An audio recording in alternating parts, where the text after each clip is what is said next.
Thanks to AG1 for sponsoring today's video.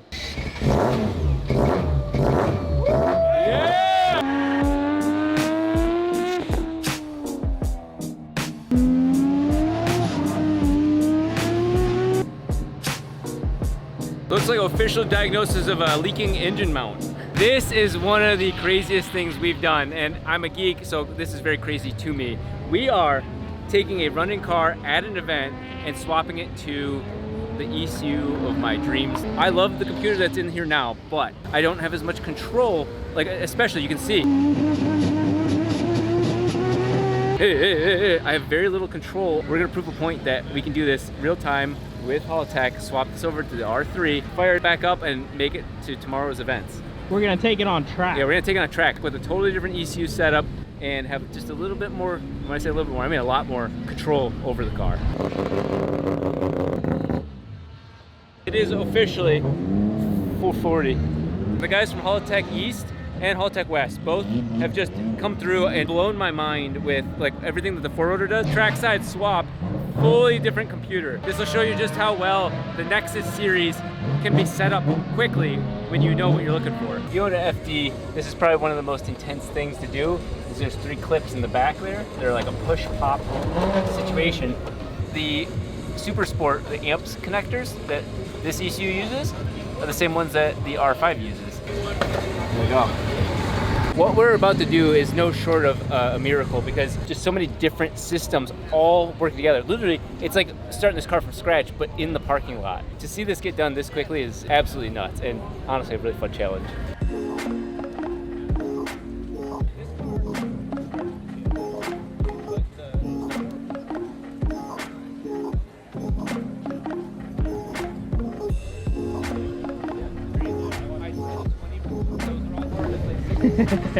That's vulgar, don't do that.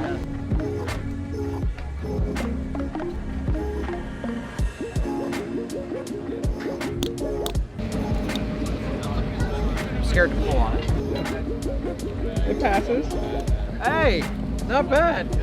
It might just get mounted like that for now. Probably not putting like a little bracket or something off the back of it. That's gonna be very clean, clear eyesight for me. Bigger screen, the things that matter most, right in my face.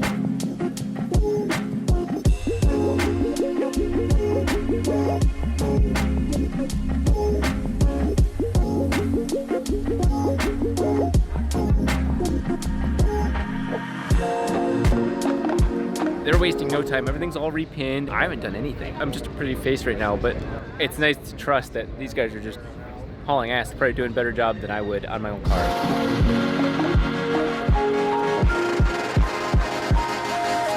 Keypad, medium, ECU. Some people like Rob like it.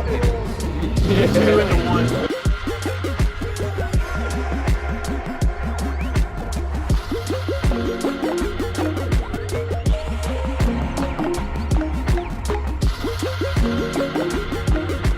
This is my combination right here. This laptop and the R3 right now is gonna be absolutely incredible. So we're gonna take half of the strategy from the 4-rotor and then all the base map from the 3-rotor and combine them together to have a pretty nasty weapon, like right off the bat. The goal is tonight to fire it up. The cool part is the boost strategy for this thing with the E-gate is so thorough in the ways that I dream of. So copying that from the 4-rotor is gonna be cheating, absolutely cheating. This car's gonna instantly gain so much more drivability, it's not even fair. As you guys know, I focus a lot on trying to take care of myself. I'm not always at my best, but I have a weapon in my corner to keep my mental and physical health in check. It's foundational nutrition for me. It is absolutely the cornerstone of everything. Now, as you can tell, I'm talking a little bit weird and I have these weird bumps on my teeth because I'm trying to make my teeth more straight. That's more superficial. This is at the core of my being, my mental health, my physical health, my immunity, all of that. You've got all of those vitamins and minerals,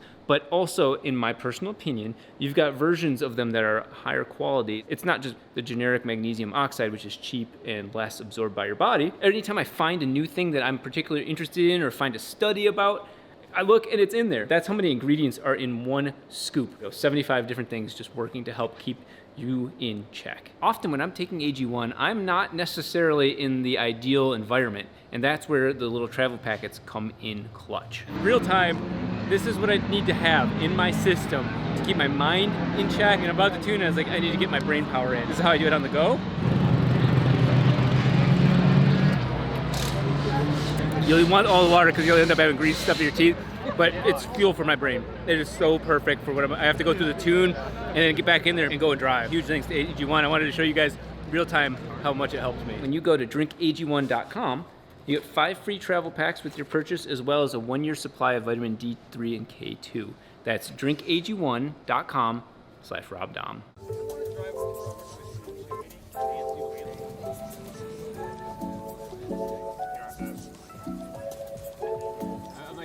The vibe might be just popping right now as we're setting this thing up with the best of the both worlds, the 3-rotor setup and the 4-rotor. Now here's what's really interesting is that I spent a lot of time on the dyno mid of last year getting ID injectors just to operate at peak efficiency. And so I worked with them and got all of the short pulse information.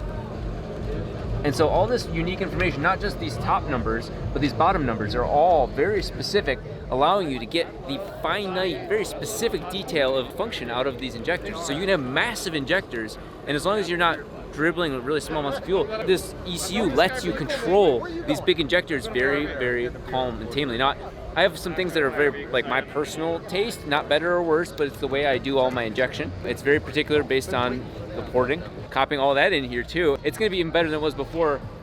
Idling, transient throttle, all that stuff's gonna be nuts because I did all the homework for the injectors, and the Haltech lets me put all of that information right in there. I was pretty confident about this new ECU, and then I see this guy over here. Now I'm not so confident. You gotta trust me on this. Who let you touch the car? There you go, you got it, man. You're ready for the concert now. Francis is losing his mind, and he taught the guys at Haltech that their headlights can be turned on by swiping his hand, and so they're having their own little rave. They felt bad that we missed it.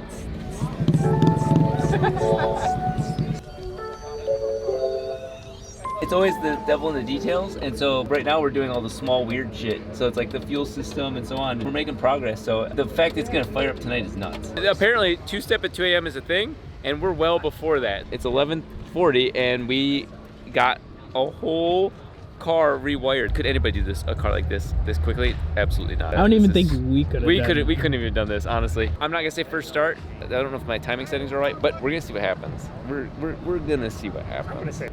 Uh-oh. There we go. Oh, that's yes. We got some fine tuning to do. That's not too bad. No, that's a phenomenal first step. You see how the coolant temp's high and the fans are all turning on?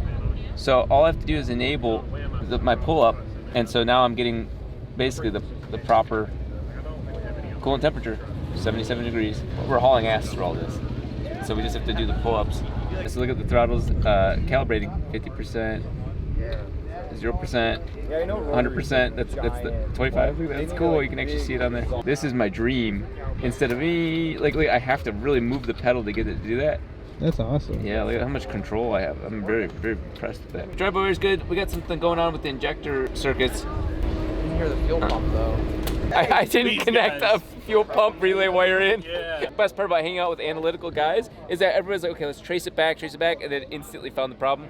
It's between the steering wheel and the seat. We're all excited, we're all delirious from all the raving and all the just working hard. So we're gonna go ahead and try and fire it. It might work, might not work, we don't know. But this is the exciting part of it. So we're gonna go ahead and turn it over and see what happens. No. That was too easy. No.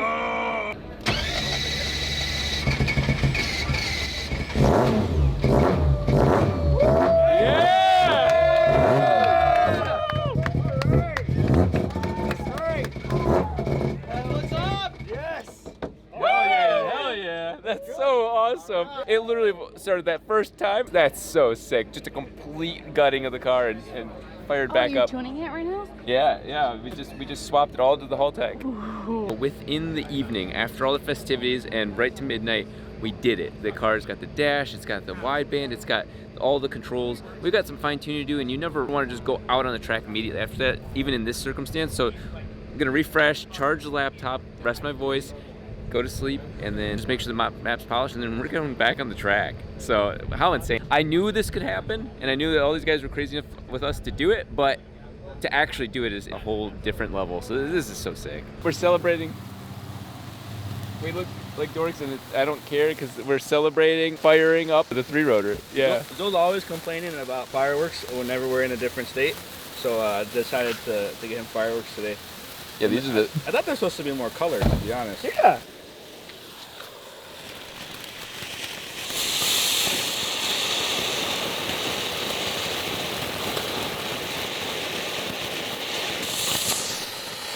Yes. America. I want to jump over it.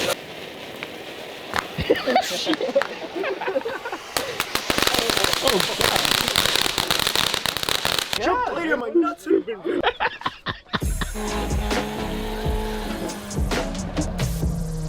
It's a new day. My parents are here, and we just got back, so I'm players back up.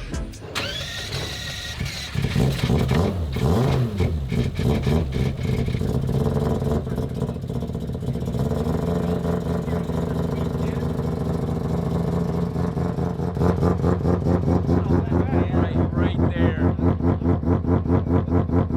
Yeah, you got that nice shake.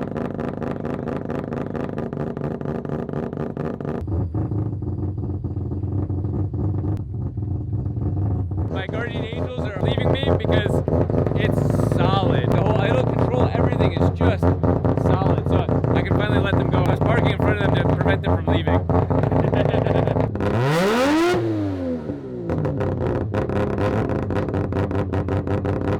First track session with a brand new ECU in the car. This is quite an extreme shakedown.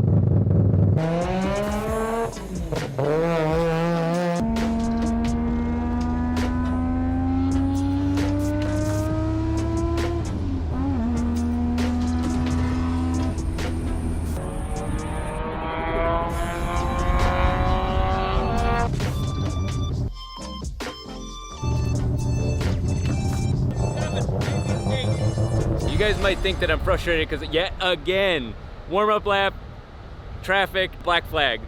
But you're wrong, I am excited. I just did a track session as the very first time of driving the car after swapping completely to the haul tack. Times don't matter because there were cars in front of me, but the car survived. Absolutely survived. So I got some tuning to do. The boost, my gear wasn't working. It was starting to, but like I gotta fine tune it. I didn't hang anybody up. Was your partial throttle better? Yeah, partial throttle was definitely better. I didn't see you. I had a little bit of a spot that I have to tune, but I can tune it now. So that's one of the things is a little bit, but I can stretch that area out much more finessing and just make this thing so responsive. So I'm very, very happy with how that first session went. I think I had the wastegate reversed. The problem is 100% and 0% makes sense both ways. You can say, hey, I have 100% of my boost, or I have 100% of my effort, or I have 100% open or 100% closed. I had them backwards, so I gotta reverse that.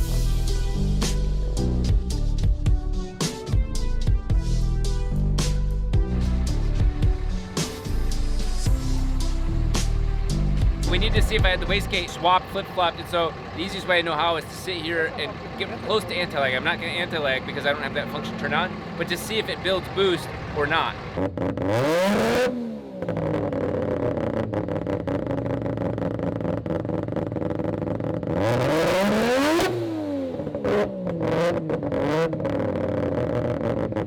They did it. So we have boost. We'll see how it controls it. It's working really well. Let's get you on grid. Let's get you out there, buddy.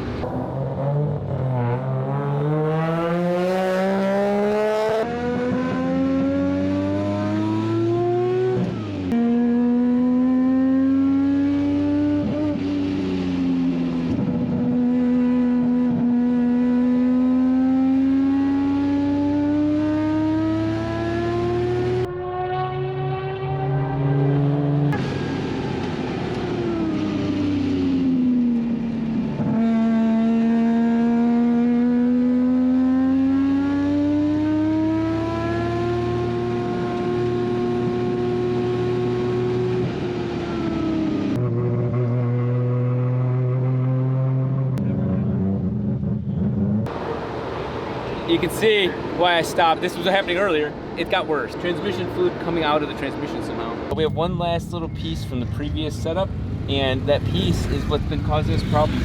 When we raced Travis Pastrana, and when we made 1,000 horsepower and it locked open, Yeah. it's the little box under the... Really? Yeah. I don't want to say names because that's not fair, because it was one of the very first pieces to the market, but it is a bug. And so we're using that piece from the original setup, and it basically goes 0 to 100, and then when you turn the car off and turn it back on, it goes 107%. And then even the hull tech's like, that's not good. It makes the car wide open so it's safe. That's the same problem we had over and over again, and we've never once had it on the hull tech setup on the 4Runner. So here's the wild part. When I have the laptop plugged in, it doesn't have to do the power cycle, so it stays at 0. As soon as I unplug the laptop and key off and key on, the hull tech does a safety check and causes it to realize that there's a problem with the little box. I'm just gonna leave the laptop plugged in, sitting down there.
right underneath you. Nothing's bad yet, but we'll bring it in. Where are you paddocked?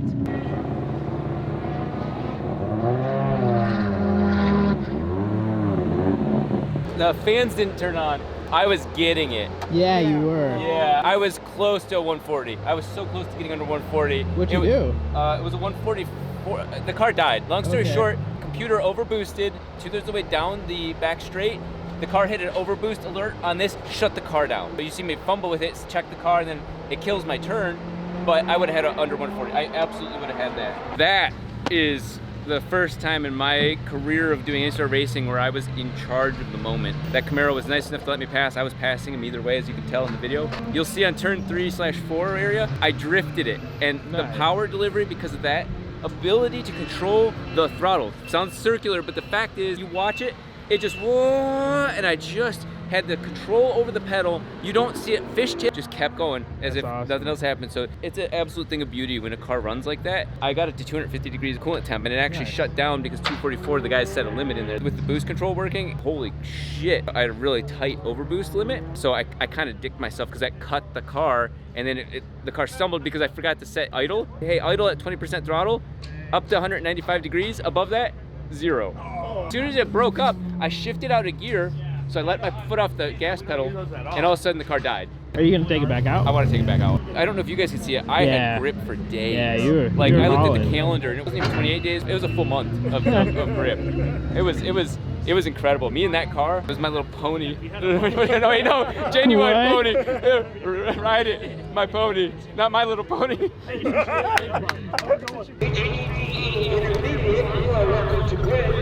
Okay, so they're allowing us to go out now, and we got one last shot. I'm gonna do kind of like a flying lap where I just gun it. Blend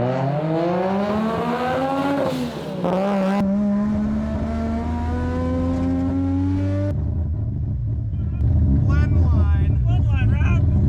What's that? Blend line. Stay the inside of the blend line all the way through turn 2. You know what I'm talking about? No, I honestly don't. I'm sorry.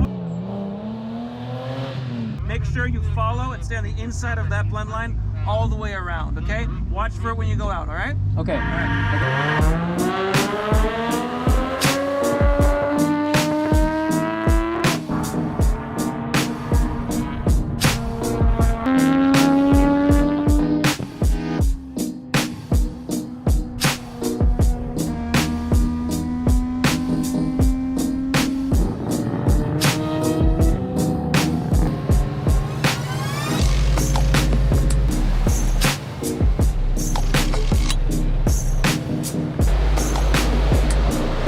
Bring the party with the lights. There's a line on the ground that I have never seen because of all the drifting. You have to stay on the outside of that line, which makes sense, like when you're merging in, but it keeps going through that whole turn 2, all the way to the end of turn 2. So I got in trouble for crossing it halfway through the turn, and then it started smoking, and it was already overheating. Looks like official diagnosis of a leaking engine mount. It's melting and pooling on the floor. It's getting hot. Muy picante, extra spicy, habanero, ghost pepper. If we keep going, we're gonna keep melting the engine mounts. What a wild ending. The fact that we swapped the computer and we're going so fast and so hot that the firefighters came to check the car out and thought there was something wrong with it. And there's nothing wrong with it. That's probably the best story to be told here at Grid Life. So Adam's here. I'm suspecting for me to get the sub 140 patch. You have some? Get the silly goose patch. That's what all the guys that go under 140 get, apparently. The guys that melt their engine mounts. The guys that melt their engine mounts. Those guys.